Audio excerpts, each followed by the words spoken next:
আসসালামু আলাইকুম। সবাইকে স্বাগতম স্মার্ট স্কুলে। তো আজকে আমরা অনেক দিন পর পদার্থবিজ্ঞান প্রথম পত্র নিয়ে আলোচনা করতে যাচ্ছি। আর আজকে আমাদের আলোচনার বিষয় হচ্ছে পদার্থের সপ্তম চ্যাপ্টারটা, পদার্থের গাঠনিক ধর্ম। তো আমি এই অধ্যায়টা সম্পর্কে একটু বলে নিতে চাই তোমাদেরকে, যে এই অধ্যায়টা ছোট হলেও তোমাদের এই অধ্যায়ের উপর একটু ভীতি কাজ করে। কারণটা হলো, এই অধ্যায়ে প্রত্যেকটা বিষয় এত ডিটেলসে দেওয়া আছে, যেগুলো অনেক হিউজ পরিমাণে এখানে ডেটা দেওয়া আছে তোমাদের জন্য। তো তোমাদের অন্য যে চ্যাপ্টারগুলো ছিল সেই চ্যাপ্টারের চেয়ে এই চ্যাপ্টারটাতে একটু বেশি মনোযোগ দিতে হবে এবং একটু বেশি পরিশ্রম করতে হবে। আর আমি যেটা করব, প্রত্যেক চ্যাপ্টারের উপর তোমরা জানোই যে আমি 3টা করে ভিডিও দেই, যেখানে 2টা বেসিকের উপর এবং একটা থাকে সলিউশন ক্লাস, অর্থাৎ ম্যাথ সলিউশন ক্লাস। কিন্তু আমরা এই চ্যাপ্টারের ক্ষেত্রে আমরা যেটা করব সেটা হচ্ছে 2টা ভিডিও তো বেসিকের উপর থাকবেই এবং একটা হচ্ছে সলিউশন ক্লাস থাকবেই। তার সাথে আরেকটা আমি ক্লাস নিব এই চ্যাপ্টারের ওপর, যেটাতে তোমাদের খ নম্বরের যে প্রশ্ন থাকে, অর্থাৎ তোমাদের অনুধাবনমূলক, সেই প্রশ্নটা নিয়ে আমরা একটু আলোচনা করব এই চ্যাপ্টারের ওপর।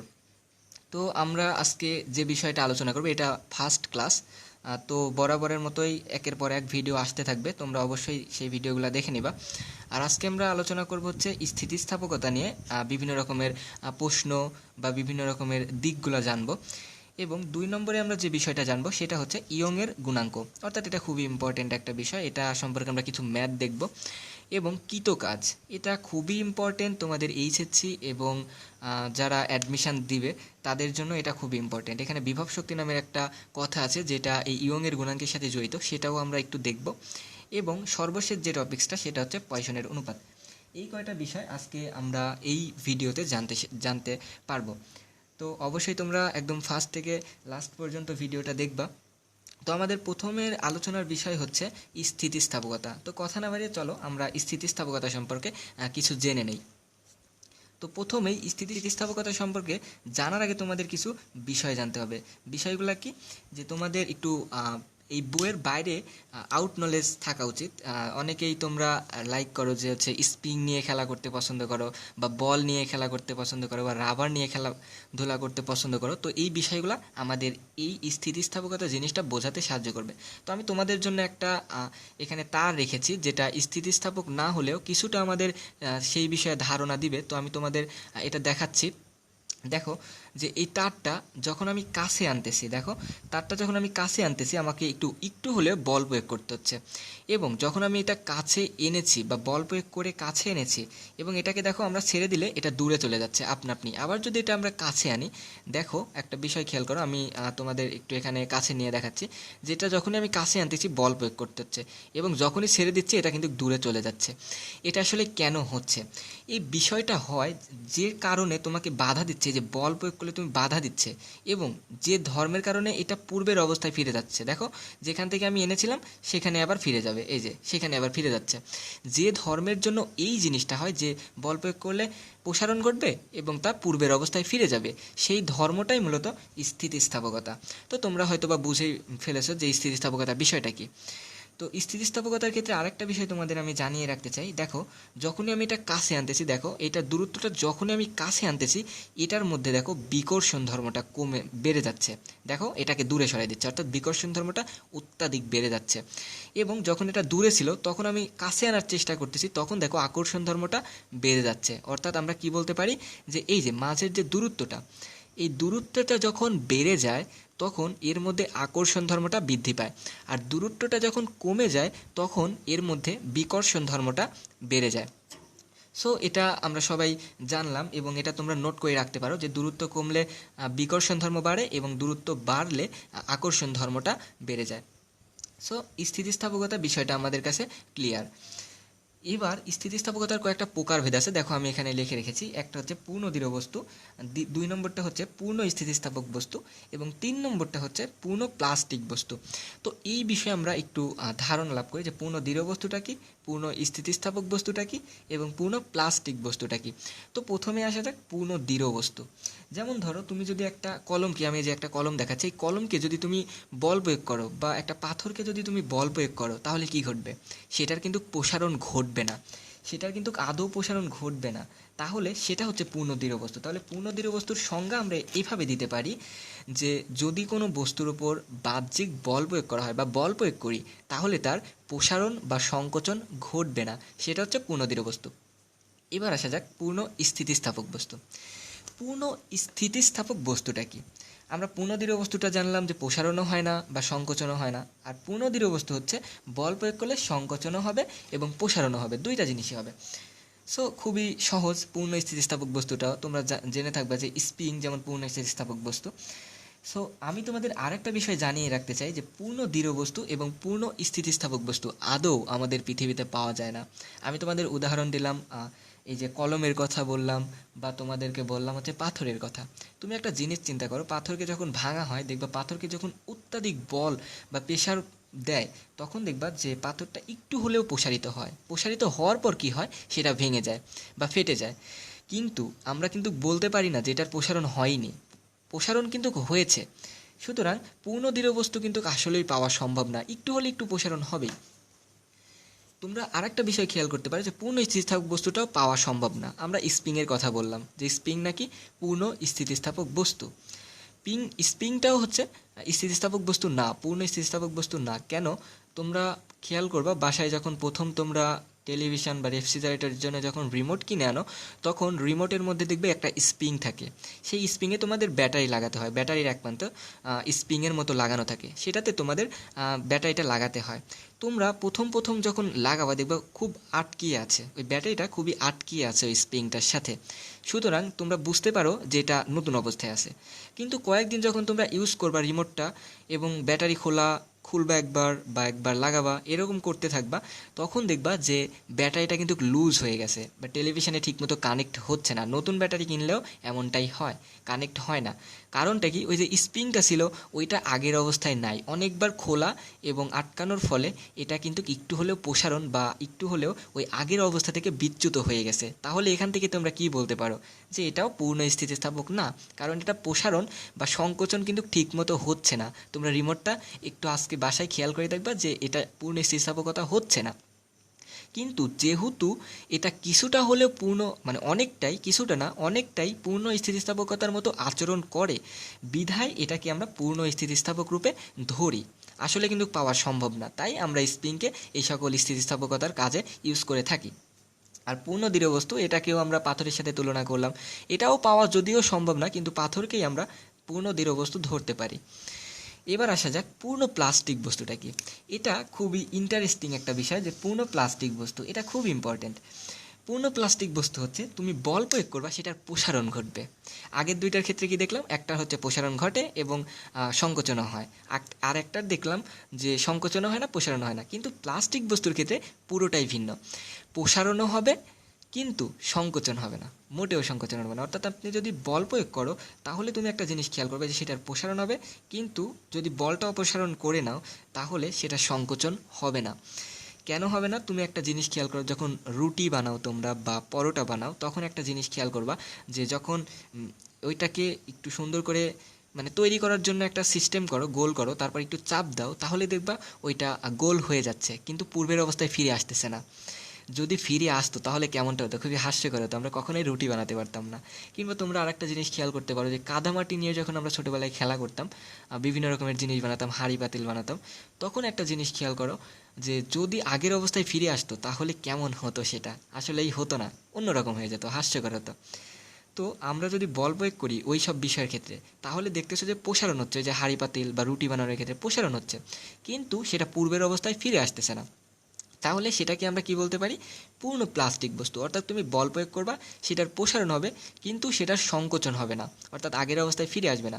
সেটা হচ্ছে পূর্ণ প্লাস্টিক বস্তু। এবার আমাদের একটা জিনিস জানার খুবই ইম্পর্টেন্ট, তোমাদের পীড়ন এবং বিকৃতি, সেটা নিয়ে আমরা একটু আলোচনা করব। তোমরা এসএসসিতেও এটা শিখে রাখছো যে পীড়ন এবং বিকৃতি বিষয়টা কি। তো আমরা এখন একটু পীড়ন এবং বিকৃতা বিষয় নিয়ে আলোচনা করব। সো পীড়ন, এই বিষয়টা খুবই ইম্পর্টেন্ট। পীড়নের জন্য একটা সারফেস দরকার এবং একটা বল দরকার। তো পীড়নকে এটাকে আমরা স্ট্রেস বলতে পারি, স্ট্রেস, এটার ইংরেজি নাম হচ্ছে স্ট্রেস। তো এটার জন্য আমরা কি করতে পারি? একটা তার নিব, সরু সুষম তার। ধরো এটা একটা তার, এটার তার নিলাম, তো এটাকে আমরা এফ বল প্রয়োগ করলাম, ওকে, এফ বল প্রয়োগ করলাম। এটা লম্ব বরাবর কি? এটা লম্ব বরাবর হচ্ছে ক্ষেত্রফল এ। তাহলে কি হবে দেখো, আমরা পীড়নের সংজ্ঞা কি জানি, যে একক ক্ষেত্রফলের উপর লম্বভাবে উদ্ভূত প্রতিরোধকারী বলকে পীড়ন বলে। দেখো এটা কিন্তু ক্ষেত্রফল, এই লম্ব বরাবরই কিন্তু বলটা ক্রিয়া করতেছে। তাহলে আমরা কি বলতে পারি, একক ক্ষেত্রফলের ওপর লম্বভাবে উদ্ভূত, এই যে লম্বভাবে উদ্ভূত হচ্ছে প্রতিরোধকারী বলকে পীড়ন বলে। আমরা সবসময় জানি যে বল হচ্ছে একটা প্রতিরোধ বা বাধা, এবং এটার বিপরীতে যে বলটা ক্রিয়া করে সেটা হচ্ছে প্রত্যয়নী বল। তোমরা সবাই জানো যে বলের বিপরীত দিকে যে বলটা ক্রিয়া করে সেটা হচ্ছে প্রত্যয়নী বল। তো এটার সংজ্ঞা থেকেই কিন্তু আমরা এর ইকুয়েশনটা আমরা খুব সহজেই পেয়ে যাচ্ছি। ইকুয়েশনটা কী হবে বলো তো, এটা পীড়নকে আমরা এস দ্বারা প্রকাশ করলাম। এস ইকুয়াল টু হবে হচ্ছে এফ বাই এ, অর্থাৎ একক ক্ষেত্রফলের ওপর লম্বভাবে উদ্ভূত প্রতিরোধকারী বলকে পীড়ন বলে। তো এটাকে আমরা একটা ইকুয়েশন জানলাম এখান থেকে পীড়নের। এখানে আমি আর বেশি কিছু আলোচনা করব না। এবার আমরা সেকেন্ড যে টপিকসটা সেটাতে আমরা চলে যাই, যে বিকৃতি বিষয়টা কি। এই তারটাই আমরা এখানে নিয়ে আসব, কোনো পরিবর্তন করলাম না। এই তারটাকেই যদি আমরা এখানে নিয়ে আসি তাহলে কি হবে দেখো, এটা একটা সরু সুষম তার। এটার দৈর্ঘ্য, আদি দৈর্ঘ্য হচ্ছে এল। আদি দৈর্ঘ্য কি বলো, এল। এটার তো একটা ক্ষেত্রফল থাকবে, কিন্তু ক্ষেত্রফল আমরা এখানে লিখলাম না। এটাকে আমরা এফ বল প্রয়োগ করলাম। কি বল প্রয়োগ করলাম বলো, এফ বল। এটাকে যদি আমরা বল প্রয়োগ করি কিছুটা হলেও তো এর দৈর্ঘ্যের পরিবর্তন হবে না? সো এটার তো দৈর্ঘ্য পরিবর্তন হয়ে চেঞ্জ হয়ে একটু বাড়বে বা একটু কমবে। সো এটা বাড়লো, বেড়ে ধরো হলো যে এটা আগে ছিল 5, এটা বেড়ে হয়ে গেল হচ্ছে 10। তাহলে এটাকে আমরা সমীকরণের মাধ্যমে লেখার জন্য ছোট এল দ্বারা প্রকাশ করলাম, যে পরিবর্তন এই বৃদ্ধিটা সেটা হচ্ছে ছোট এল। এবং এই বড় এলটা কি বলতো, এই পূর্ণাঙ্গ মানে আদি দৈর্ঘ্যটা হচ্ছে বড় এল, তাহলে এই বড় এল। এবার বিকৃতির ক্ষেত্রে কি হবে, বিকৃতির ক্ষেত্রে হবে এই দৈর্ঘ্য, এই পরবর্তী দৈর্ঘ্য যতটুকু বৃদ্ধি পেয়েছে সেটা ডিভাইডেড বাই আদি দৈর্ঘ্য। তাহলে ইকুয়েশনটা আমরা কেমন পাচ্ছি, ছোট এল ডিভাইডেড বাই বড় এল ইকুয়াল টু কী বলো, বিকৃতি, ইকুয়াল টু হবে হচ্ছে বিকৃতি। সো এটা আমাদের বিকৃতির ইকুয়েশন, সো দেখো এটাও কিন্তু একক হচ্ছে মিটার, অর্থাৎ বিকৃতির এটারও একক মিটার এবং আদি দৈর্ঘ্যের এককও মিটার। তাহলে মিটার মিটার যদি কাটা যায় তাহলে দেখো এটার কোনো একক থাকছে না। তাহলে যদি একক না থাকে তাহলে এটার আমরা একটা নাম দেব, সুন্দর একটা নাম। সেই নামটা বিজ্ঞানীরা আগেই দিয়ে গেছেন, সেটার নাম হচ্ছে দৈর্ঘ্য বিকৃতি। এটার নাম কি বলো, দৈর্ঘ্য বিকৃতি। তো এখন আমাদের পরবর্তী যে টপিকসগুলো আছে সেগুলোতে সব সময় লাগবে এই দৈর্ঘ্য বিকৃতি, এই কথাটা সবসময় আসবে। তো এর আগে আমি তোমাদের একটা কোশ্চেন করতে চাই, দেখি তোমরা কোশ্চেনটার অ্যান্সার দিতে পারো কি না। তো কোশ্চেনটা হচ্ছে একটা রাবার আর একটা হচ্ছে স্টেইনলেস স্টিল, এই দুইটার মধ্যে কে বেশি স্থিতিস্থাপক তোমরা আমাকে জানাও। কোনটা রাবার এবং স্টেইনলেস স্টিলের মধ্যে কোনটা বেশি স্থিতিস্থাপক তোমরা আমাকে এটা একটু জানাও। আর আমি ততক্ষণে তোমাদের এই প্রশ্নের অ্যান্সারটা দেওয়ার জন্য একটা বিষয় নিয়ে আলোচনা করি। সো আমি অ্যান্সারটাতে চলে যাচ্ছি, যে অ্যান্সারটা কি হবে। আসলে তোমরা যারা মনে করতেছো যে রাবার বেশি স্থিতিস্থাপক, আসলে মোটেও রাবার বেশি স্থিতিস্থাপক না, স্টেইনলেস স্টিলটাই বেশি স্থিতিস্থাপক। এখন তোমরা বলবা যে রাবারকে টানলে অনেক প্রসারণ হয়, সুতরাং এটা বেশি স্থিতিস্থাপক। কখনোই না। এটা জানার জন্য যে স্টেইনলেস স্টিল কেন বেশি স্থিতিস্থাপক সেটা আমরা এখন জানবো। আর তোমরা যদি না জেনে থাকো যে স্টেইনলেস স্টিল কেন বেশি স্থিতিস্থাপক বা এটা কি, এই জিনিসটাই বা কি, তাদের আমি একটা জিনিস জানাতে চাই, যে তোমরা হাঁড়ি পাতিল দেখে থাকবা, সেগুলোও কিন্তু স্টেইনলেস স্টিলেরই তৈরি। তো তোমাদের মনে আসা স্বাভাবিক যে রাবার বেশি স্থিতিস্থাপক, কিন্তু রাবার বেশি স্থিতিস্থাপক না। সো এই বিষয়টা আমরা এখন জানব। তো এর জন্য আমাদের যেটা জানতে হবে সেটা একটা সূত্র জানতে হবে আমাদের, সেটা হচ্ছে হুকের সূত্র। তোমরা এইচএসসিতে সবাই মোটামুটি এই হুকের সূত্রটা নিয়ে পড়ে এসেছো। তো হুকের সূত্র জিনিসটা কি, হুকের সূত্রটা জিনিসটা হচ্ছে, এই হুক তোমাদের একটা সূত্র দিয়েছিলেন, সূত্রটা হচ্ছে স্থিতিস্থাপক সীমার মধ্যে পীড়ন বিকৃতির সমানুপাতিক। তাহলে কি বলতো, পীড়ন সমানুপাতিক বিকৃতি, হুকের সূত্রটা এখানে আমরা লিখতে পারি যে পীড়ন সমানুপাতিক বিকৃতি। পীড়ন দীর্ঘী হবে, আমি হস্যি দিয়েই লিখলাম, পীড়ন সমানুপাতিক বিকৃতি। পীড়ন সমানুপাতিক বিকৃতি। তো এখান থেকে যদি আমরা ইকুয়েশনটা সলিউশন করি তাহলে আমরা কি পাবো দেখো, পীড়ন ডিভাইডেড বাই হচ্ছে বিকৃতি, পীড়ন ডিভাইডেড বাই বিকৃতি ইকুয়াল টু আমরা পাবো হচ্ছে একটা সমানুপাতিক ধ্রুবক পাবো, যেটাকে তোমরা কে দ্বারা প্রকাশ করতে পারো, কিউ দ্বারা প্রকাশ করতে পারো, সমানুপাতিক ধ্রুবক পাবো। তো এই ধ্রুবকটাকে আমরা শুধুমাত্র কে বা সমানুপাতিক ধ্রুবক দ্বারা চিহ্নিত না করে এটার একটা আমরা নাম দেব। নামটা কি বলতো হচ্ছে স্থিতিস্থাপক। এটার নাম দেব হচ্ছে স্থিতিস্থাপক গুণাঙ্ক। স্থিতিস্থাপক গুণাঙ্ক এটার নাম দেব, বা তোমরা স্থিতিস্থাপক মানাঙ্কও বলতে পারো, আর যার যেটা ইচ্ছা আর কি, এখানে তোমরা যে কোনো একটা বলতে পারো। সো এটা আমাদের জানা হয়ে গেল যে হুক আমাদের কি জানিয়েছে বা কি বলেছে। তো এখান থেকে তোমাদের আমি একটা জিনিস জানাইতে চাই, তোমরা এটা একটু খাতায় লিখে রাখবা, কারণ আমি যা যা বলতেছি তোমরা একটু লিখে রাখবে, এগুলো বইয়ে কখনোই পাবা না। দেখো, সমানুপাতিক ধ্রুবক বা স্থিতিস্থাপক গুণাঙ্ক, এই মানটা যার যত বড় হবে সে বেশি স্থিতিস্থাপক, এবং যার এই মানটা ছোট হবে সে তত কম স্থিতিস্থাপক। তাহলে রাবারের যদি এই মানটা বড় হয় তাহলে রাবার বেশি স্থিতিস্থাপক, এবং স্টেইনলেস স্টিলের মানটা যদি বড় হয় তাহলে স্টেইনলেস স্টিলটা বেশি স্থিতিস্থাপক। এখন আমরা সেটাই জানবো যে রাবার বা স্টেইনলেস স্টিলের ক্ষেত্রে কোনটার এই স্থিতিস্থাপক গুণাঙ্কের মানটা বেশি হবে। তো আমি এর জন্য একটা জিনিস লিখবো এখানে। দেখো, প্রথমে আমি একটা রাবার নিব, এটা আমি প্রথমে নেব স্টেইনলেস স্টিল, এস দ্বারা প্রকাশ করলাম এটাকে আমি, এবং এটাকে আমি এফ বল প্রয়োগ করলাম। ওকে, এফ বল প্রয়োগ করলাম। বল প্রয়োগ করার পর ধরো এটার অল্প প্রসারণ হলো, কারণ এটা তো অনেক শক্তিশালী, তাই এটার প্রসারণ অল্প হলো, ছোট এল ডিভাইডেড বা এখানে হচ্ছে আদি দৈর্ঘ্যটা ছিল বড় এল। ক্ষেত্রফলটা কি? ক্ষেত্রফল হচ্ছে এ। এখান থেকে আমরা কি পাবো? পীড়ন ইকুয়াল টু পাবো হচ্ছে এফ বাই এ। দেখো, এফও কিন্তু নির্দিষ্ট, এটাও কিন্তু নির্দিষ্ট, সুতরাং এই মানটা কিন্তু নির্দিষ্টই হলো। এবং এক্ষেত্রে আমরা কি পাবো? দেখো, এক্ষেত্রে আমরা বিকৃতির ক্ষেত্রে পাবো ছোট এল ডিভাইডেড বাই বড় এল। এবার আমরা রাবারের ক্ষেত্রে বাদ দিয়ে স্টেইনলেস স্টিলের কথা চিন্তা করি। সো এটা স্টেইনলেস স্টিল ছিল এবং রাবার। এবার আমরা রাবারের কথা চিন্তা করি। ধরো এটা একটা রাবারটা কি অনেক নরম একটা বস্তু। তো এটাকে যদি আমরা এফ বল প্রয়োগ করি, এই এফের সমান, অর্থাৎ দুটার ক্ষেত্রে যখন নির্ণয় করব এই এফের সমান কিন্তু, এবং এই ক্ষেত্রফলটাও সমান হবে, কারণ রাবার এবং স্টেইনলেস স্টিল দুটা সমান আয়তনের এবং সমান দৈর্ঘ্যের নিয়েছি। সুতরাং এটা এ, আদি দৈর্ঘ্য ছোট এল। এটাকে যখন আমরা এফ বল অর্থাৎ সমান বল প্রয়োগ করব, এটার ক্ষেত্রে তো কম প্রসারণ হয়েছিল, কিন্তু এটা যেহেতু নরম বস্তু, এটার কি এইটা সমান, অর্থাৎ এই ছোট পরিমাণ কি প্রসারণ হবে নাকি অনেক বড় প্রসারণ হবে? তোমরা একটু ট্রাই করতে পারো, একটা ছোট রাবার নিয়ে দেখতে পারো, অনেক বড় প্রসারণ হবে। সেটার প্রসারণ আমরা ধরলাম এত বড়, অনেক বড় প্রসারণ হবে। সো এটার পরিমাপ আমরা দিলাম ছোট এল। এখান থেকে আমরা কি পাবো?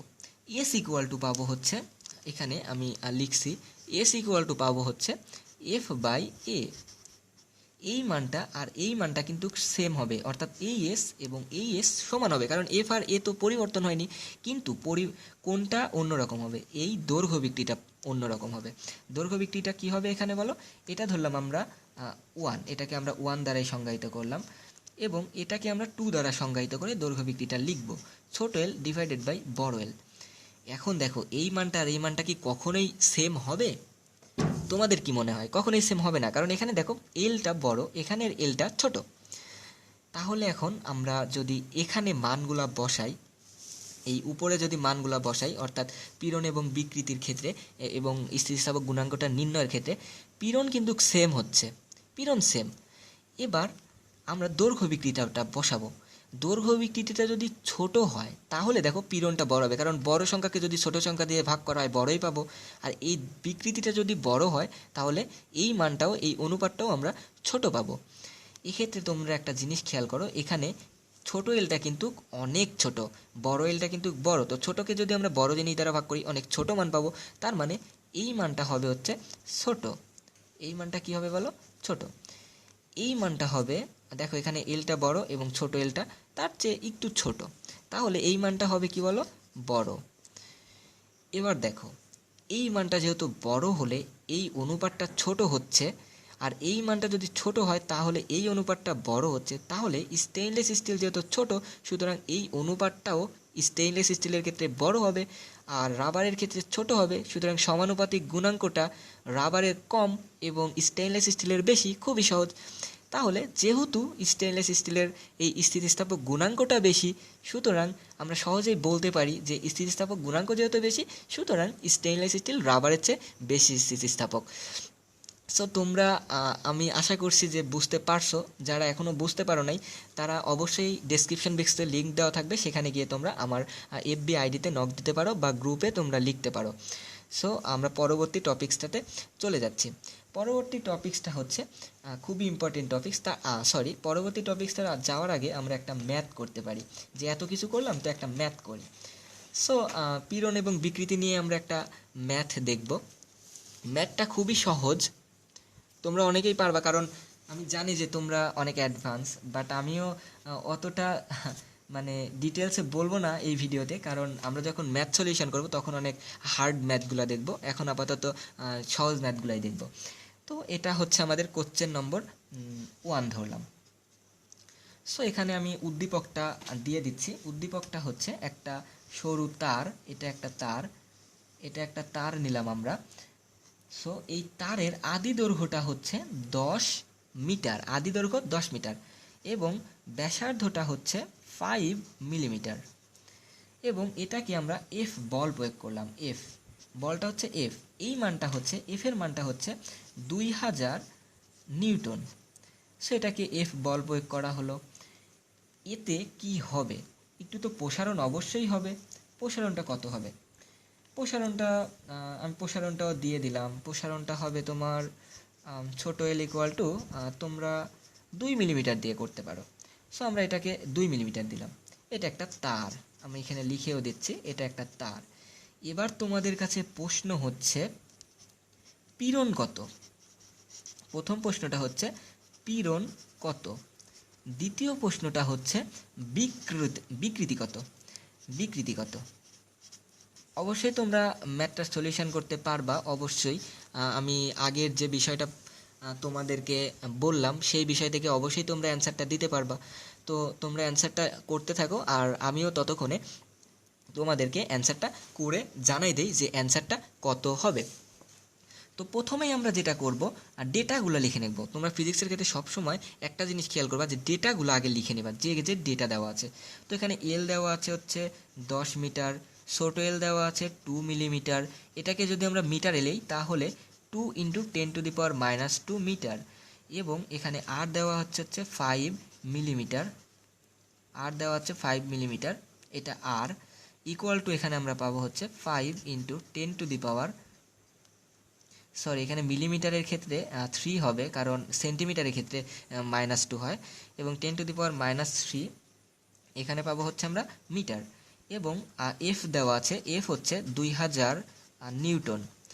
এখন দেখো পীড়নের ক্ষেত্রে আমরা কি পেয়েছিলাম? পীড়নকে এস দ্বারাই প্রকাশ করলাম আমরা, F/A।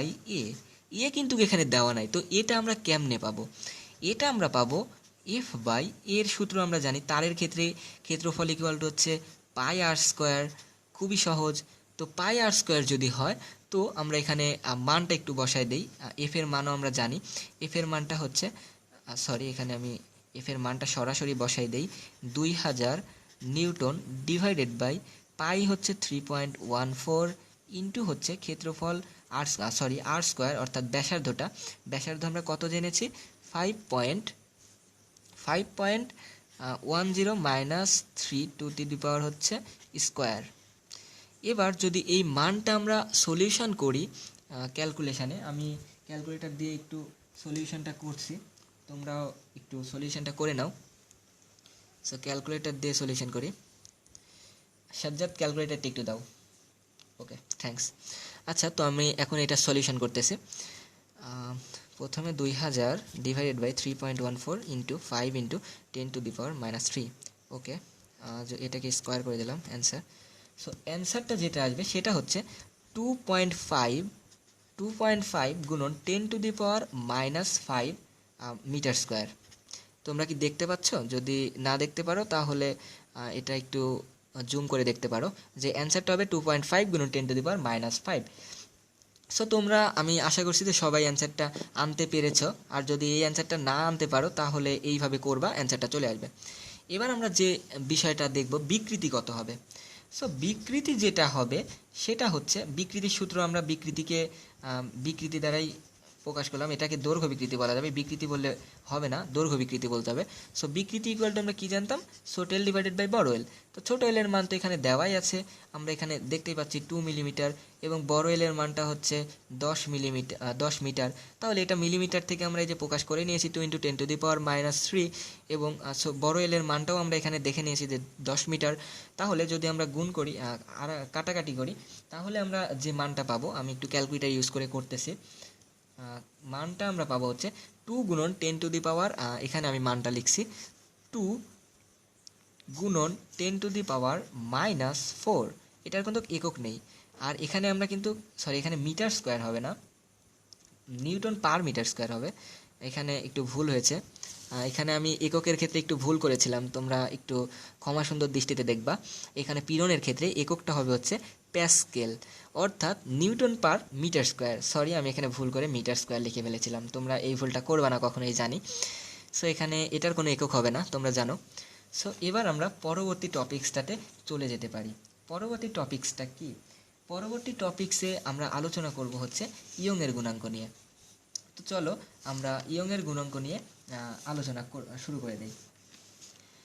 সো ইয়ংয়ের গুণাঙ্ক নিয়ে এখন আমরা আলোচনা করব।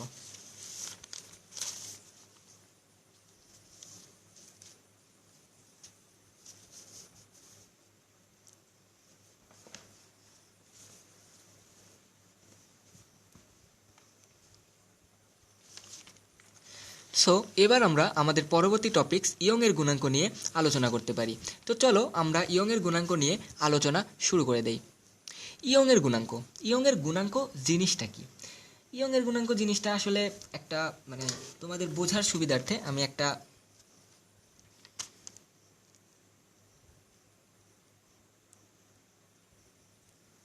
সো আমরা এবার আমাদের পরবর্তী টপিকস ইয়ংয়ের গুণাঙ্কে চলে যাই। সো ইয়ংয়ের গুণাঙ্ক জিনিসটা কি?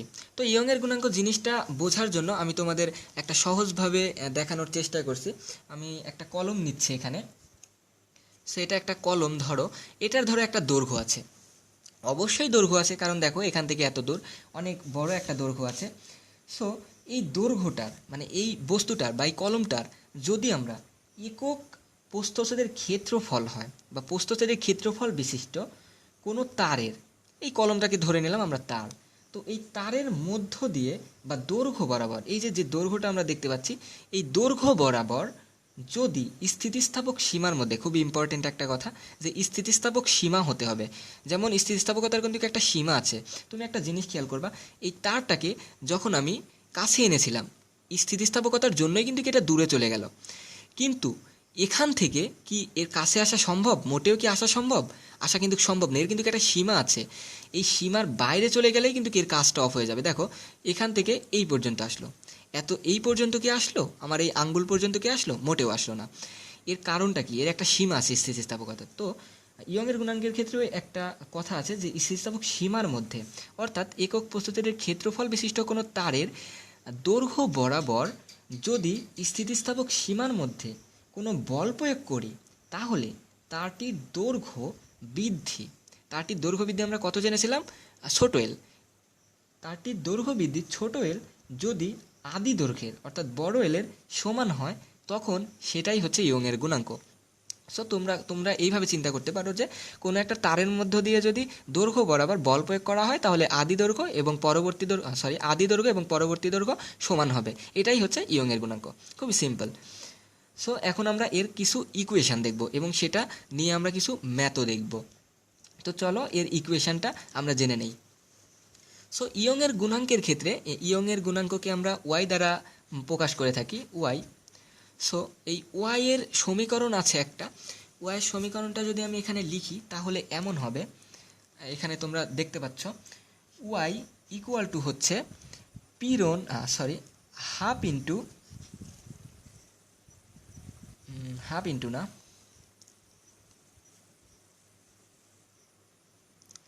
সো এবার আমরা আমাদের পরবর্তী টপিকস ইয়ংয়ের গুণাঙ্কে চলে যাই। চলো, তো এখানে দেখতে পাচ্ছ তোমরা ইয়ংয়ের গুণাঙ্ক। সো ইয়ংয়ের গুণাঙ্ক জিনিসটা কি, এটা আমি তোমাদের একটা সহজ উদাহরণের মাধ্যমে দেখাচ্ছি। ধরো এটা একটা তার, তো এই তারের একটা তো প্রস্থচ্ছেদের ক্ষেত্রফল আছে। তো এই প্রস্থচ্ছেদের ক্ষেত্রফলের ওপর, অর্থাৎ একক প্রস্থচ্ছেদের ক্ষেত্রফলের ওপর যদি স্থিতিস্থাপক সীমার মধ্যে একটা কথা আছে, কিন্তু স্থিতিস্থাপক সীমা অর্থাৎ দেখো এই তারটার ক্ষেত্রে এটা যখন আমরা কাছে এনেছিলাম এবং ছেড়ে দেওয়ার জন্য এটা স্থিতিস্থাপকতার জন্য দূরে চলে গেল, কিন্তু এই তারটা কি এই পর্যন্ত এসেছে, আমার আঙ্গুল পর্যন্ত? মোটেও না। তাহলে এর সীমা কিন্তু অবশ্যই আছে স্থিতিস্থাপকতার। তো সেই সূত্রটাও তোমরা, সংজ্ঞাটাও তোমরা পড়ে নিবা। আর দেখো এইটা আমরা একটু জেনে নেই যে একক প্রস্থচ্ছেদের ক্ষেত্রফলের ওপর যদি কোনো তারের দৈর্ঘ্য বরাবর, এই যে এই দৈর্ঘ্য বরাবর যদি বল প্রয়োগ করা হয়, তাহলে আদি দৈর্ঘ্য ছোট এল বড় এলের সমান, অর্থাৎ আদি দৈর্ঘ্য বড় এল পরবর্তী দৈর্ঘ্য বা পরিবর্তিত দৈর্ঘ্য ছোট এলের সমান হবে। আমি আবার বলছি যে কোনো একটা তারের প্রস্থচ্ছেদের ক্ষেত্রফলের মধ্য দিয়ে দৈর্ঘ্য বরাবর যদি বল প্রয়োগ করি, তাহলে পরবর্তী দৈর্ঘ্য ছোট এল আদি দৈর্ঘ্য বড় এলের সমান হবে। অর্থাৎ তোমরা এমনভাবে কল্পনা করতে পারো যে একটা তার, সেই তারের মধ্য দিয়ে একটা বল প্রয়োগ করলাম, সেটা দৈর্ঘ্য বরাবর হতে হবে, এবং বল প্রয়োগের ফলে যদি আদি দৈর্ঘ্য এবং পরবর্তী দৈর্ঘ্য সমান হয়, সেটাই হচ্ছে ইয়ংয়ের গুণাঙ্ক। ইয়ংয়ের গুণাঙ্ককে আমরা প্রকাশ করি হচ্ছে ওয়াই দ্বারা। সো এটার একটা ইকুয়েশন আছে, ইকুয়েশনটা আমি একটু লিখছি। ইকুয়েশনটা হবে হচ্ছে ইয়ংয়ের গুণাঙ্ক ওয়াই ইকুয়াল টু হবে হচ্ছে পীড়ন ডিভাইডেড বাই হচ্ছে বিকৃতি। সো আমরা একটু আগেই জেনেছি যে বিকৃতিকে আমরা শুধু বিকৃতি বললে হবে না, কি বলতে হবে? দৈর্ঘ্য বিকৃতি। সেটাকে আমরা দৈর্ঘ্য বিকৃতি বললাম, দৈর্ঘ্য বিকৃতি। ওকে, তো দৈর্ঘ্য বিকৃতি বললাম। এখন পীড়নের কিন্তু আমরা একটা ইকুয়েশন দেখেছিলাম, তোমাদের কি মনে আছে পীড়নের ইকুয়েশনটা? অবশ্যই এফ বাই এ, এটা আমরা পীড়নের ইকুয়েশন দেখেছিলাম। এবং দৈর্ঘ্য বিকৃতির ক্ষেত্রে আমরা যেটা দেখেছিলাম ছোট এল ডিভাইডেড বাই হচ্ছে বড় এল। এটাকে যদি আমরা একদম সঠিকভাবে লিখি বা সুন্দর করে সাজায় লিখি, তাহলে তোমরা দেখতে পাবা এফ এল ডিভাইডেড বাই এ ছোট এল, এটা আমরা পাবো। সো এটাকে আমরা ইয়ংয়ের গুণাঙ্ক নাম দিচ্ছি, ইয়ংয়ের গুণাঙ্ক। সো এটার আমরা এখন পরিচয়টা জানবো, যে এখানে এফটা কি, এলটা কি, এটা কি, ছোট এলটা কি। তো তোমাদের অনেকেরই জানাই আছে এবং আমি একটু আগেও বলে দিয়েছি আগের কয়েকটা টপিক্সে। সো এখানে তোমরা দেখো যে এফ হচ্ছে প্রযুক্ত বল, এলটা কি আদি দৈর্ঘ্য, ছোট এলটা কি পরবর্তীত দৈর্ঘ্য, এ কি প্রস্থচ্ছেদের ক্ষেত্রফল। সো তোমরা এটা একটু খাতায় লিখে নাও এই ইকুয়েশনটা। তো এই ইকুয়েশনটা দিয়ে আমরা অনেক কিছু সলিউশন করব। এবার আমাদের এই ইয়ংয়ের গুণাঙ্কের এককটা নির্ণয় করা শিখব। তো একক নির্ণয় করা তোমরা অনেকেই জানো, তাও আমি এখানে এককটা নির্ণয় করে দিচ্ছি। দেখো ওয়াই ইকুয়াল টু হচ্ছে এফ এল ডিভাইডেড বাই হচ্ছে এ ছোট এল। এফ এর একক কি, অর্থাৎ বলের একক কি? নিউটন অবশ্যই তোমরা জানো নিউটন, এবং এটা গুণ আকারে আছে এলের সাথে, সুতরাং এটা আমরা গুণ দিলাম। এবং দৈর্ঘ্যের একক কি, তোমরা সবাই জানো যে দৈর্ঘ্যের একক হচ্ছে মিটার, এবং ছোট এলের এককও হচ্ছে মিটার। এবং এখানে দেখো ক্ষেত্রফল এ আছে, তাহলে এর একক কি বলো? Metre square. এটাকে যদি আমরা সুন্দরভাবে লিখি তাহলে এমন হবে newton metre divided by metre square এবং মিটার, তাহলে হবে হচ্ছে মিটার কিউব। এটা যদি আমরা কাটাকাটি করি তাহলে দেখতে পাবা newton divided by metre square. তো এটাকে কি আমরা এইভাবেই রাখবো, নাকি আমরা এইভাবে লিখতে পারি নিউটন পার মিটার স্কোয়ার? এভাবে লিখতে পারি না? অবশ্যই লিখতে পারি। সো এইভাবে যদি আমরা লিখি নিউটন পার মিটার স্কোয়ার, তাহলে এখান থেকে আমরা ইয়ংয়ের গুণাঙ্কের মাত্রা বা একক পাবো হচ্ছে নিউটন পার মিটার স্কোয়ার, বা এটাকে আমরা প্যাসকেলও বলে থাকি। এখন তোমরা একটা জিনিস খেয়াল করো, এখানে প্যাসকেলও কিন্তু ইয়ংয়ের গুণাঙ্কের একক, এবং এই প্যাসকেলটা কিন্তু পীড়নেরও একক। খুবই সুন্দর একটা বিষয় যে ইয়ংয়ের গুণাঙ্ক এবং পীড়নের দুইটারই একক প্যাসকেল। সো খুবই সহজ তোমাদের মনে রাখার ক্ষেত্রে। পীড়নের একক যদি তোমাদের মনে থাকে pascal newton per metre square, বা পীড়নের এককটা যদি মনে থাকে ইয়ংয়ের গুণাঙ্কের এককটাও তোমরা লিখতে পারবা, বা তোমরা যদি পরীক্ষার হলে ভুলে যাও তাহলে এইভাবেই করতে পারবা। প্রত্যেকটা এককে কিন্তু এইভাবে করা যায়। সো তোমরা এটা একটু দেখে নিবা এবং করবা এইভাবে। সো এখন আমরা ইয়ংয়ের গুণাঙ্ক নিয়ে আর বেশি কিছু না বলে একটা ম্যাথে চলে যাই। সুন্দর একটা ম্যাথ, এই ম্যাথটা খুবই ইম্পর্টেন্ট এবং খুবই সহজ একটা ম্যাথ। তো চলো এই ম্যাথটা আমরা শুরু করে দেই। সো এই ম্যাথের জন্য আমাদের কিছু বিষয় জানা দরকার। এই হচ্ছে ইয়ংয়ের গুণাঙ্কের ম্যাথটা সলিউশন করার জন্য প্রথমে তোমাদের পরীক্ষায় যেটা হয়, ইয়ংয়ের গুণাঙ্কের যে ম্যাথগুলো দেওয়া থাকে সেখানে সরাসরি কিন্তু বল দেওয়া থাকে না, অর্থাৎ ফোর্সটা কিন্তু তোমাদের দেওয়া থাকবে না, সেটা তোমাদের নির্ণয় করে নিতে হবে। এবং এই ফোর্স নির্ণয়ের ক্ষেত্রে তোমাদের কোনটা কিন্তু খুব ইম্পর্টেন্ট। তোমরা যদি আমার ভেক্টরের পড়াগুলো দেখো তাহলে দেখতে পাবা যে ওখানে কোনটা কতটা ইম্পর্টেন্ট এই বলের ক্ষেত্রে। সো তোমরা বল নির্ণয়ের ক্ষেত্রে অবশ্যই কোনটা বিবেচনায় করবা।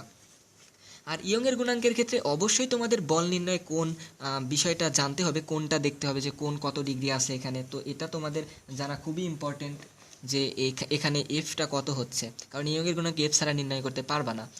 তো আমি আমার থার্ড ভিডিওতে তোমাদের বোঝাবো যে কিভাবে এই কোনটা নির্ণয় করবা এবং কিভাবে এফটা নির্ণয় করবা। সো আজকে আমি এফটা দিয়েই দিব, তোমরা সহজ একটা ম্যাথ করে এই ইয়ংয়ের গুণাঙ্কটা বিষয়টা তোমরা বুঝতে পারো। সো চলো আমরা ম্যাথটা দেখি। সো ম্যাথটা হচ্ছে তোমার একটা তল দেওয়া আছে, যেমন ধরো উপরের একটা তল, এটা আমরা তল আঁকাই দিলাম। তোমরা জানো যে তলটাকে এইভাবে চিহ্ন দ্বারা প্রকাশ করে। সো এটার সাথে একটা তার ঝুলাই দিলাম, একটা ধরো সরু সুষম তার এখানে আমরা ঝুলাই দিলাম। এটার ধরো এই পরিমাণ, এখানে একজন ক্ষেত্রফল নির্ণয় করলো, যা তোমার মতোই একজন রশি দিয়ে ক্ষেত্রফল নির্ণয় করলো। আর একটা বিষয় কি, আগেকার মানুষ রশি দিয়ে ক্ষেত্রফল নির্ণয় করতো। তো ধরো রশি দিয়েই ক্ষেত্রফল নির্ণয় করলো। ক্ষেত্রফলটা দেওয়া আছে 10⁻⁻6 মিটার স্কোয়ার। আদি দৈর্ঘ্য দেওয়া আছে 10 মিটার। এবং এখান থেকে এই যে এখানে একটা ক্ষেত্রফল নির্ণয় করেছিল, এখান থেকে একটা বস্তু ঝুলাই দেওয়া হলো। বস্তুটা ধরো ইট একটা ঝুলাই দেওয়া হলো বা পাথর ঝুলাই দেওয়া হলো। এটার ভর দেওয়া আছে এম ইকুয়াল টু হচ্ছে 1000। এখানে না লিখে আমি এখানে লিখছি এম ইকুয়াল টু হচ্ছে 1000 KG. M equal to 1000 KG. এবার ছোট এলটাও ধরো দেওয়া আছে, ছোট এলটা ধরো 3 মিলিমিটার। ছোট এলটা 3 মিলিমিটার ধরলাম। সো ছোট এলটা 3 মিলিমিটার দেওয়া আছে। এবার তোমাদের এটা নির্ণয় করতে হবে যে, আমি কোশ্চেনটা দিয়ে দিচ্ছি যে ইয়ংয়ের গুণাঙ্ক ওয়াই ইকুয়াল টু হোয়াট। এটা তোমরা আমাকে জানাও যে এটার অ্যান্সার কত হবে। সো তোমরা এটা খাতা কলম নিয়ে করতে শুরু করো, আর আমিও এটার সলিউশনটা বের করার চেষ্টা করি। সো তোমাদের একটা বিষয় মনে রাখবা যে সব ডেটা কিন্তু লিখে রাখবা। এটা তো আমার পক্ষ থেকে তোমাদের একটা সাজেশন, যেটা তোমরা একটু ডেটাগুলো লিখে নিবা, তারপর ম্যাথটা সলিউশন করবা সব ম্যাথের ক্ষেত্রে। তো চলো এখন আমরা সলিউশনে চলে যাই। আমি উদ্দীপকটা একটু সুন্দর করে রাখছি। সো এখানে আমরা সলিউশন শুরু করে দেই। দেখো এখানে দেওয়া আছে কি, বড় এল দেওয়া আছে 10 মিটার। এ দেওয়া আছে হচ্ছে 10⁻⁻6 মিটার স্কোয়ার। ছোট এল দেওয়া আছে হচ্ছে 3 মিলিমিটার বা 3 গুণন 10⁻³ মিটার। এম দেওয়া আছে হচ্ছে 1000 কেজি। এবার তোমরা ইয়ংয়ের গুণাঙ্কের যদি সূত্রটা দেখো, এখানে আমি সূত্রটা লিখছি। তোমরা যেটারই অ্যান্সার মানে বের করতে চাবা সেটার আগে সূত্রও লিখে নেবা বাম পাশে, বা ডান পাশে সূত্র, বাম পাশে সূত্র লিখবা এবং ডান পাশে ডেটা লিখবা। আমি এক্ষেত্রে বাম পাশে লিখেছি। ওয়াই ইকুয়াল টু, এখানে সূত্রটা হচ্ছে এফ এল ডিভাইডেড বাই এ ছোট এল। দেখো এখানে এফটা কিন্তু আমরা জানি না, এলটা কিন্তু আমরা জানি। এলটা কত বলো, 10 মিটার। এটাও কিন্তু আমরা জানি এবং ছোট এলটা কিন্তু আমরা জানি। তো সবগুলা ডেটাই জানি, শুধুমাত্র এফটা জানি না। কিন্তু এখানে দেখো এম দেওয়া আছে। এমটা কেন দেওয়া আছে, তুমি যাতে এফটা নির্ণয় করতে পারো তার জন্য এমটা দেওয়া আছে। তো দেখো এখানে এম, আমরা এফ ইকুয়াল টু জানি যে এফ ইকুয়াল টু হচ্ছে এমজি। কেন এমজি? কারণ দেখো এই ইটটা কিন্তু নিচের দিকে পড়ছে। তোমরা জানো যে কোনো বস্তু নিচের দিকে পড়ে তার হচ্ছে বস্তুর যে ওজনটা আছে সেই ওজনটা অভিকর্ষ বলের দিকে আকর্ষণ করে বা অভিকর্ষ বল ওজনটাকে আকর্ষণ করে। সো দেখো এই বস্তুটা যখন নিচের দিকে পড়ছে তখন এটা কোন বলে পড়ছে, অর্থাৎ ভূমির দিকে কোন বলে পড়ছে? এমজি বলে পড়ছে, অবশ্যই পড়ছে, কারণ এটা হচ্ছে এমজি ওজন, অর্থাৎ এই ওজনের সমান বলেই তো নিচের দিকে পড়ছে। সুতরাং এমজি যদি আমরা এখানে নির্ণয় করি তাহলে পাবো হচ্ছে 1000 ইন্টু হচ্ছে জি এর মান হচ্ছে তোমরা জানো যে 9.8। এবার আমরা এখানে যে মানটা পাবো 9800, এটা আমরা পাবো এখানে নিউটন হবে অবশ্যই। সো এখানে আমরা এফ এর মানটাও পেয়ে গেলাম যে 9800 বা 9800 নিউটন। সো সলিউশন যদি আমরা করি এই প্রত্যেকটা মান এখানে বসানোর পর সলিউশন যদি করি তাহলে আমরা যেটা পাবো, আমি একটু সলিউশনটা করে নিচ্ছি দেখি কত হয়। সলিউশনটা এখানে 98 এবং নিচে 3 × 10⁻³ এবং 10⁻⁶। ওকে, তো আমাদের মানটা আসবে হচ্ছে 3.26। এখানে মানটা আসবে হচ্ছে 3.26 গুণন 10⁻13। এককটা কী হবে বলো? নিউটন পার মিটার স্কোয়ার, বা এটাকে আমরা প্যাসকেলও বলতে পারি। সো এটা আমাদের সলিউশন। সো এটাই ইয়ংয়ের গুণাঙ্কের কিছু বেসিক আলোচনা ছিল। এরপর আমাদের যে বিষয়টা জানতে হবে কৃত কাজ। তোমরা সবাই জানো যে কৃত কাজ নিয়ে অনেক কোশ্চেন আসে। সো এরপর আমাদের যে আলোচনার বিষয় সেটা হচ্ছে কৃত কাজ নিয়ে আলোচনার বিষয়। তো চলো আমরা কৃত কাজ নিয়ে কিছু আলোচনা করি। সো কৃত কাজ বিষয়টা তোমাদের কাছে সবারই জানা যে কৃত কাজ জিনিসটা কি। সো কৃত কাজ নির্ণয়ের ক্ষেত্রে তোমরা জানো যে কৃত কাজকে ডাব্লিউ দ্বারা প্রকাশ করা হয়, এবং তোমরা একটা জিনিস জানবা যে কৃত কাজ ডাব্লিউ ইকুয়াল টু কিন্তু এফ এস কস থিটা। এখানেই কিন্তু এই যে থিটা জিনিসটা লাগছে, তার মানে তোমরা বুঝতেই পারছো যে এখানে ভেক্টর বিষয়টা কতটা ইম্পর্টেন্ট। তাই তোমরা এখনও যারা ভেক্টরের ভিডিওটা দেখে আসো নাই তারা ভেক্টরের ভিডিওটা দেখে আসো, ভেক্টর সম্পর্কে যে ভিডিওটা দেওয়া আছে। সো এখানে আমি টাইটেলটা লিখে নিচ্ছি, কৃতকাজ। কৃতকাজ। সো কৃতকাজ এক্ষেত্রে আমরা দুইটা বিষয় জানব। প্রথমে শিখব কৃতকাজ এবং দ্বিতীয় নম্বরে যেটা শিখব সেটা হচ্ছে একক আয়তনে কৃতকাজ। তো কৃতকাজের ইকুয়েশনটা কি? প্রথমে আমি তোমাদের একটা উদাহরণ দিতে চাই যে ডাব্লিউ দ্বারা কৃতকাজকে প্রকাশ করা হয়। তো এবার আমি উদাহরণটা দিব, সেটা হচ্ছে একটা তার নিলাম, সুষম তার। এটা একটা তার নিলাম, এটা যখন দেখো আদি অবস্থায় আছে, ধরো তারটা আমি সুন্দরভাবে নিলাম, তো এটাতে কি এফ ইকুয়াল টু কত হবে? এফ ইকুয়াল টু সবাই জানবা যে এফ ইকুয়াল টু 0 হবে, এবং এল ইকুয়াল টু কত হবে? এল ইকুয়াল টু ধরলাম 5 মিটার। ছোট এল ইকুয়াল টু কত হবে? এটাও 0। কারণটা কি? কারণটা তোমরা দেখো, এটা যখন একটা তার, স্বাভাবিক অবস্থায় কি এখানে আমরা বল প্রয়োগ করেছি? যদি বল প্রয়োগ নাই করি, সুন্দরভাবে রেখে দিয়েছি, সুতরাং এটার বল তো শূন্যই হবে। আর বল যদি শূন্য হয় তাহলে এটার কি আদৌ প্রসারণ হবে? মোটেও হবে না। হ্যাঁ হবে, যদি ভূত এসে এটাকে নাড়াচাড়া করে, কিন্তু আদৌ এখানে ভূত নেই, সুতরাং এটা প্রসারণ হবে না। সো যখন এটাকে আমরা প্রসারণ করব, এই যে দেখো এই পর্যন্ত আমরা প্রসারণ করলাম, তাহলে এটা হলো ছোট এল এবং এটা F1, কারণ বল প্রয়োগ করছি বিধায় তো এটার প্রসারণ হয়েছে। এবার তোমরা একটা জিনিস খেয়াল করো যে কৃত কাজ এখানে কত হবে। সো তোমরা এখানে কৃত কাজ বিষয়টা জেনে নাও একটু, যে কৃত কাজ কীভাবে আমরা নির্ণয় করব। কৃত কাজ ডাব্লিউ ইকুয়াল টু এখানে হবে হচ্ছে এফ ইন্টু L/2। কেন এটা হলো? কারণ আমরা আগেই জানতাম যে এফ এস কস থিটা হয়, L/2। এখন তোমরা প্রশ্ন করতে পারো এল যেহেতু দৈর্ঘ্য সুতরাং এল হতেই পারে, স্বাভাবিক এল হতে পারে, এল হতে পারে, কিন্তু L/2ই কেন? L/2টা হচ্ছে গড় দৈর্ঘ্য বা গড় সরণ। গড় সরণ দ্বারা আমি এটাকে প্রকাশ করলাম। এটা হচ্ছে গড় সরণ। আমরা কেন গড় সরণ নিলাম? কারণ কৃতকাজের ক্ষেত্রে এখানে ইয়ংয়ের গুণাঙ্ক কিন্তু জড়িত। কারণ যখন আমরা কৃতকাজ নির্ণয় করব, দেখো এটা একটা দৈর্ঘ্য, ধরো এখান থেকে এই পর্যন্ত আদি দৈর্ঘ্য ছিল, পরবর্তীতে দৈর্ঘ্য কত হলো? এই পর্যন্ত। যখন আমরা এই তারটাকে স্বাভাবিক অবস্থায় রেখেছিলাম, এফ কিন্তু 0, কৃতকাজ যদি তখন নির্ণয় করতাম শূন্য দ্বারা যে কোনো সংখ্যাকে গুণ করলে কিন্তু শূন্যই হয়, সুতরাং কৃতকাজ শূন্য। যখন আমরা বল প্রয়োগ করলাম তখনই তো আমরা কাজ পাবো, তাই না? কারণ বল যদি প্রয়োগ না করি তাহলে এফটা শূন্য হচ্ছে, সুতরাং কৃতকাজ শূন্য। সুতরাং বল প্রয়োগ করে যখন এফটা বৃদ্ধি করলাম তখন আমরা কৃতকাজটা পাবো। এবং এই প্রসারণটা হবে দেখো এল। আমরা কি শুধুমাত্র এই ছোট দৈর্ঘ্যের জন্য কৃতকাজটা পেলাম? মোটেও না। এই বড় দৈর্ঘ্যটাকে কিন্তু আমরা অনেক জোরে টান দিয়েই এই কৃতকাজটা পেলাম, বা শক্তি খরচ করতে হয়েছে, সেজন্যই আমরা কৃতকাজটা পেলাম।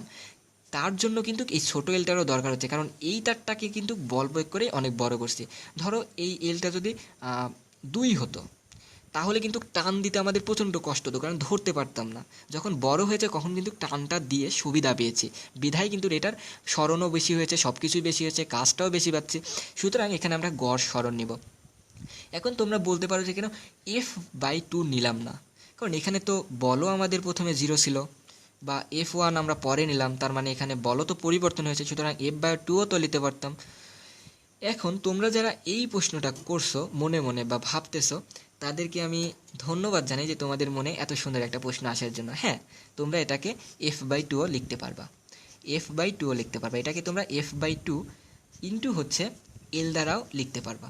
এখানে কিন্তু আর ছোটো এল নিতে পারবা না, বড় এল নিতে পারবা না, ছোটো এলই নিতে হবে, কারণ এটা হচ্ছে পরিবর্তন হয়েছে, যেটুকু পরিবর্তনের জন্য পরিবর্তন। কারণটা কি দেখো, এখানে এফটা আমরা কি নিয়েছি? পরবর্তীত এফ। এখানে f1 পরবর্তীত এফ নিয়েছি, আদি এফ নাই কিন্তু, কারণ আদি এফ যদি নিতাম তাহলে এটা কৃতকাজটা কত হতো বলো? শূন্য। তাহলে এখানে কি বুঝতে পারলাম আমরা? ছোট এল ডিভাইডেড বাই বড় এল না নিয়ে এখানে আমরা নিব হচ্ছে ছোট এল। কারণটা কি? কারণ ওইটুকুর জন্য প্রসারণ হয়েছে। সুতরাং এটা দ্বারাও তোমরা লিখতে পারো।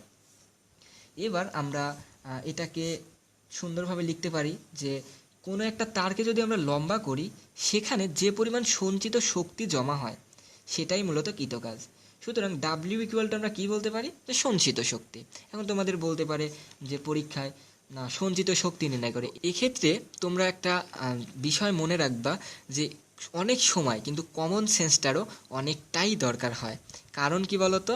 কারণটা হচ্ছে তুমি যদি কমন সেন্স বা তোমার পারিপার্শ্বিক বিষয়গুলো চিন্তা না করো তাহলে এই সকল ম্যাথগুলা সলিউশন করতে পারবা না।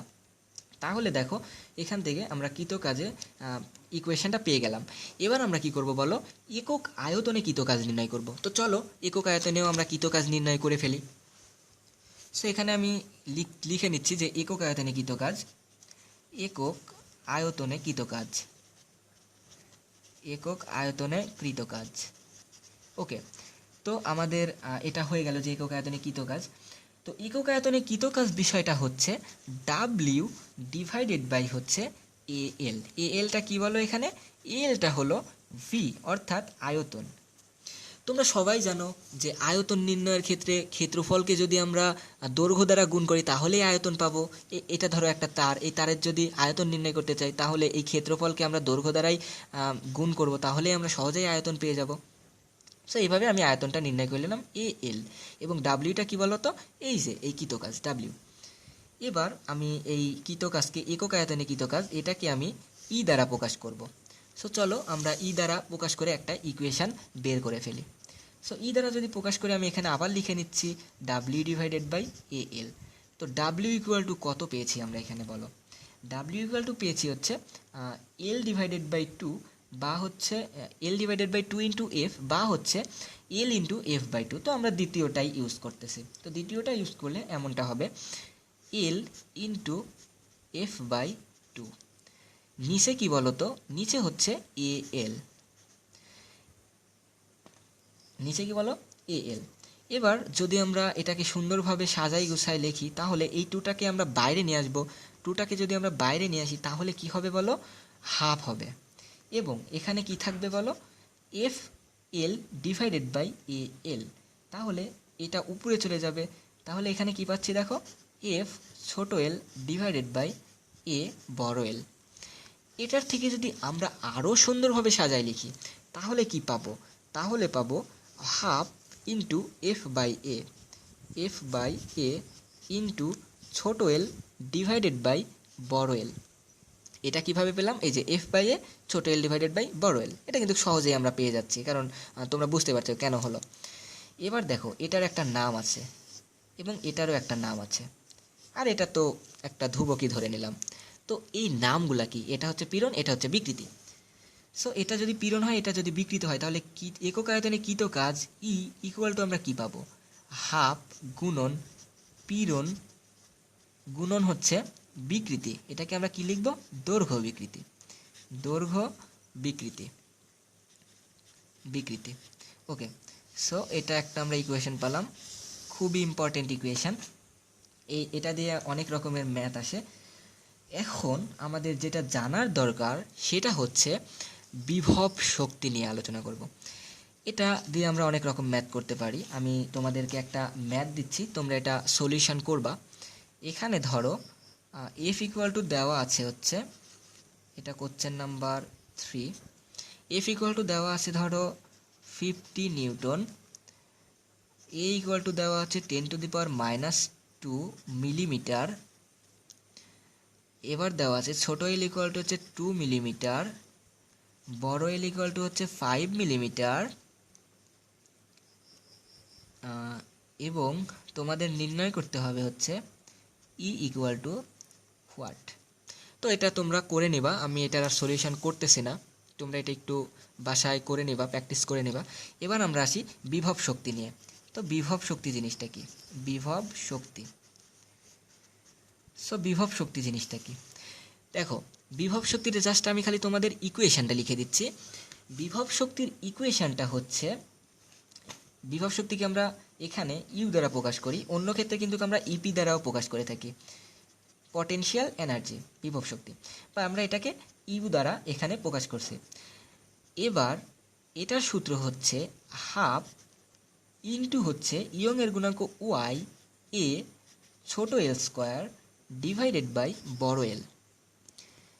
এবার দেখো, এটাকে যদি আমরা সুন্দরভাবে সাজাই গুছাই দেখি, আরও একটু কিন্তু আমরা অনেক মান পাচ্ছি। এর মান আছে, ইয়ংয়ের গুণাঙ্ক আমরা একটু আগে পেলাম যে ইয়ংয়ের গুণাঙ্ক হচ্ছে, একটু আগেও কিন্তু আমরা ইয়ংয়ের গুণাঙ্ক পেলাম যে ইয়ংয়ের গুণাঙ্ক এফ বাই এ এবং ছোট এল ডিভাইডেড বাই বড় এল। তো এখানে আমরা ইউ ইকুয়াল টু লিখে রাখছি যে ইউ ইকুয়াল টু হচ্ছে হাফ ইন্টু ইয়ংয়ের গুণাঙ্ক ওয়াই এ ছোট এল স্কোয়ার ডিভাইডেড বাই বড় এল। এবার ইয়ংয়ের গুণাঙ্ক ইকুয়াল টু হাফ, হাফই রাখলাম, এবং ইয়ংয়ের গুণাঙ্ক এটার সূত্রটা আমরা লিখবো এখন এফ এল ডিভাইডেড বাই এ এল এবং ইন্টু এটার সাথে ছিল হচ্ছে এ এল স্কোয়ার ডিভাইডেড বাই আমরা এখানে পাবো হচ্ছে বড় এল। এখন দেখো এটা কাটাকাটি যায়, এখানে একটা থাকলো হচ্ছে ছোট এল এবং এখানে থাকলো এফ এল। তো এখানে আমরা কি পাচ্ছি? এফ বড় এল ছোট এল ডিভাইডেড বাই নিচে পাবো হচ্ছে বড় এল। তো বড় এল যদি আমরা কাটা দেই তাহলে কি পাবো বলো? এফ ছোট এল। তাহলে এটাকেও কিন্তু আমরা ইউ দ্বারা প্রকাশ করতে পারি। তাহলে আমরা কি লিখতে পারি? ইউ ইকুয়াল টু এফ ছোট এল। দেখো, তোমরা একটা জিনিস খেয়াল করো, এখানে বিভব শক্তি ইকুয়াল টু কিন্তু এফ ছোট এল, অর্থাৎ পরিবর্তিত দৈর্ঘ্যটা হচ্ছে। তোমরা একটু আগে দেখলা যে কৃত কাজের ক্ষেত্রে আমরা কি পেয়েছিলাম? এখানে কৃত কাজ ডাব্লিউ ইকুয়াল টু হচ্ছে এফ ইন্টু এল বাই 2। দেখো, যদি এখানে আমরা শুধু এল লিখতাম তাহলে এটা কি হয়ে যেত বলো তো? বিভব শক্তি। এটা কিন্তু বিভব শক্তি হয়ে যেত। তাহলে কি এটা লেখা উচিত বলো? তোমাদের বুদ্ধি থেকেই বলো যে এটা কি আসলেই লেখা উচিত? আসলে লেখা উচিত ছিল না। সো এটা তোমাদের কাছে ক্লিয়ার যে এখানে বিভব শক্তির একটা ইকুয়েশন পেলাম। এটা আমরা কৃত কাজের ইকুয়েশন তো আমরা আগেই পেয়েছি, এবং এখানে এই ইকুয়েশনটা খুব ইম্পর্টেন্ট। তো আমরা এখানে 3টা ইকুয়েশন পেলাম। তোমরা একটু এটা নোট খাতাতে লিখে রাখো, তাহলে কি হবে, পরবর্তীতে যখন তোমরা নোট খাতাটা খুলে দেখবা তখন এই বিষয়টা তোমাদের কাছে খুবই ক্লিয়ার হয়ে যাবে। সো এবার আমরা যে বিষয়টা নিয়ে আলোচনা করব সেটা হচ্ছে পয়সনের অনুপাত। তো চলো পয়সনের অনুপাত নিয়ে আলোচনা করা যাক। পয়সনের অনুপাতটা কি? পয়সনের অনুপাতটা বোঝার জন্য তোমাদের আগের বিষয়গুলো একটু জানা দরকার। যেমন ধরো, আমরা ইয়ংয়ের গুণাঙ্ক জানলাম, দৈর্ঘ্য জানলাম, বিকৃতি জানলাম, সব কিছুই জানা দরকার। সো এখানে আরেকটা বিষয় অ্যাড হবে, সেটা হচ্ছে পার্শ্ব বিকৃতি নামের একটা কথা আসবে এখানে। আমি পার্শ্ব বিকৃতি আলোচনাটা তোমাদের একটু বলে দিই, পার্শ্ব বিকৃতিটা কি। তার জন্য এখানে আমি একটা তার নিব, এটাও একটা সরু তার, এটা একটা সরু তার নিলাম, এবং এই তারটা এইভাবে যদি আমরা এখানে লিখি তাহলে এখানে যে ব্যাসার্ধটা হবে সেটা হবে হচ্ছে আর, বড় আর, এবং এটা হচ্ছে বস্তুর প্রাথমিক অবস্থা। এটাকে আমরা প্রাথমিক অবস্থা লিখলাম। প্রাথমিক অবস্থা। সো এটা যদি প্রাথমিক অবস্থা হয়, এটা কি আমরা বল প্রয়োগ করলাম, প্রচুর বল, যে শক্তিশালী, খুবই শক্তিশালী, সে ধরো বল প্রয়োগ করলো এটাকে। তো এটা কি আগের অবস্থায় থাকবে? মোটেও না। এটা ধরো শুরু হতে হতে এমন শুরু হবে, অনেক অনেক এক পর্যায়ে ছিঁড়ে যাবে। সেই যে ছিঁড়ে গেল, এখানে ছিঁড়ে গেল। সো আমরা ধরলাম এই পর্যন্ত ছিল, এখান থেকে আমরা বল প্রয়োগ করা শুরু করেছি, এখান থেকে আমরা বল প্রয়োগ করা শুরু করেছি। তো এটা হচ্ছে পরিবর্তিত দৈর্ঘ্য, অর্থাৎ লম্ব হয়ে গেছে। সো এটা ধরো পরিবর্তন হয়েছে। এখন খেয়াল করো, এখানে যে আরটা আছে অর্থাৎ ব্যাসার্ধ, এই ব্যাসার্ধ আর এই ব্যাসার্ধ কি সেম হবে? দেখো এটা কিন্তু চিকন হয়ে গেছে, সুতরাং ব্যাসার্ধটা কিন্তু কখনোই সমান হবে না। এই ব্যাসার্ধটা হবে কত বলো? আর। কেন আর হবে? কারণ এই বড় আর যদি এখানে লিখি তাহলে এই বড় আরের সমান কিন্তু এটা হতে হচ্ছে। তুমি একটা জিনিস খেয়াল করে, স্বাভাবিকভাবে আমি তোমাদের একটা স্বাভাবিক বিষয় দ্বারা বোঝাচ্ছি। দেখো এটা একটা চার্জার, এটার যে ব্যাসার্ধ হবে, এই যে এখান থেকে যে ব্যাসার্ধটা হবে, এই ব্যাসার্ধটা কি এই কলমের ব্যাসার্ধর সমান হবে? মোটেও না, কারণ এটা মোটা, এটা হচ্ছে চিকন। তাহলে এটার ব্যাসার্ধ, এই চিকনটার ব্যাসার্ধ অবশ্যই কম হবে। তাহলে তোমরা নিজেরাই বলো যে আরটা এখানে হচ্ছে ব্যাসার্ধটা ছোট। এবার তোমাদের একটা বিষয় আছে, সেটা হচ্ছে পার্শ্ব বিকৃতি নামে। এটার জন্য পার্শ্ব বিকৃতি আসবে। পার্শ্ব বিকৃতিটা কি? পার্শ্ব বিকৃতি, পার্শ্ব বিকৃতি, পার্শ্ব বিকৃতিটা জিনিসটা হচ্ছে আর ডিভাইডেড বাই বড় আর। এখানে বিকৃতির বিষয়টা মানেই হচ্ছে পরিবর্তন, অর্থাৎ পরবর্তী ডিভাইডেড বাই অগ্রিম, অর্থাৎ পূর্বেরটা বিকৃতি মানেই হচ্ছে বেড়ে যাওয়া বা কমে যাওয়া। তার জন্য যেটা করতে হয়, যতটুকু বাড়ছে ততটুকু ডিভাইডেড বাই পূর্বের সম্পূর্ণ দৈর্ঘ্যটা। আমরা দৈর্ঘ্য বিকৃতির ক্ষেত্রে দেখেছি ছোট এল ডিভাইডেড বাই বড় এল, এবং এক্ষেত্রে ছোট আর ডিভাইডেড বাই বড় আর, কারণ এখানে আদি ছিল, বড় আর আদি এবং ছোট হচ্ছে পরবর্তী। এটাকে মাইনাস দ্বারা প্রকাশ করা হয়। মাইনাস কেন, এটা আমি একটু পরেই তোমাদের ব্যাখ্যা দিব যে মাইনাস কেন হয়। এর ব্যাখ্যাটা তোমাদের আমি একটু পরেই দিব, কারণ একটু পরে সেই আলোচনায় আসব। এবার তোমাদের আরেকটা জানা আছে যে দৈর্ঘ্য বিকৃতি ইকুয়াল টু হচ্ছে, দৈর্ঘ্য বিকৃতি ইকুয়াল টু হচ্ছে ছোট এল ডিভাইডেড বাই বড় এল। তো এই দুইটা বিষয় আমাদের জানা। এই দুইটা বিষয় যদি আমাদের জানা থাকে, তাহলে আমরা পার্শ্ব বিকৃতি বা পয়সনের অনুপাত জিনিসটা বুঝতে পারবো। তো পয়সনের অনুপাত জিনিসটা কি? সো এখানে আমরা পয়সনের অনুপাত লিখতেছি। পয়সনের অনুপাত, পয়সনের অনুপাত এটাকে আমরা সিগমা দ্বারা প্রকাশ করব। এই যে এই চিহ্ন দ্বারা প্রকাশ করব, এটা হচ্ছে সিগমা। সো সিগমা দ্বারা প্রকাশ করার পর এটা, এই সিগমা ইকুয়াল টু হবে হচ্ছে পার্শ্ব বিকৃতি, পার্শ্ব বিকৃতি ডিভাইডেড বাই হচ্ছে দৈর্ঘ্য বিকৃতি, দৈর্ঘ্য বিকৃতি ডট ডট দিয়ে বুঝাইলাম। এবার দেখো পার্শ্ব বিকৃতি ডিভাইডেড বাই দৈর্ঘ্য বিকৃতি। তাহলে এখান থেকে আমরা কি পাবো বলো তো? পার্শ্ব বিকৃতি ইকুয়াল টু, এখানে সিগমাকে সাধারণত আমরা মাইনাস দ্বারা লিখি। ধরো এখানে এই চিহ্নটার জন্য আমরা মাইনাস লিখতেছি, কারণ এটা পয়সনের অনুপাত, এটা সূত্রের মাইনাস, কারণ এর দিকটা বোঝানোর জন্য, যে পরিবর্তন হয়েছে এই দিকটা বোঝানোর জন্য সাধারণত মাইনাস দেওয়া হয়। এবং পার্শ্ব বিকৃতি ইকুয়াল টু আমরা কত জানলাম একটু আগেই, এই যে এই মাইনাস, এটা দ্বারাও কিন্তু এই দিকটাই বোঝানো হয়। তাহলে এখানে আমরা মাইনাস আর ডিভাইডেড বাই বড় আর লিখে নিচ্ছি, এবং নিচে লিখবো হচ্ছে ছোট এল ডিভাইডেড বাই বড় এল। এবার এটা যদি আমরা সলিউশন করি, তাহলেই আমরা এই সিগমাটা পেয়ে যাব, খুব সহজেই এই সিগমাটা আমরা পেয়ে যাব। তাহলে এটাও একটা সূত্র, খুবই ইম্পর্টেন্ট সূত্র, পয়সনের অনুপাত। এই নিয়ে অনেক ম্যাথ আছে, আমরা পরবর্তীতে এই ম্যাথগুলো করব।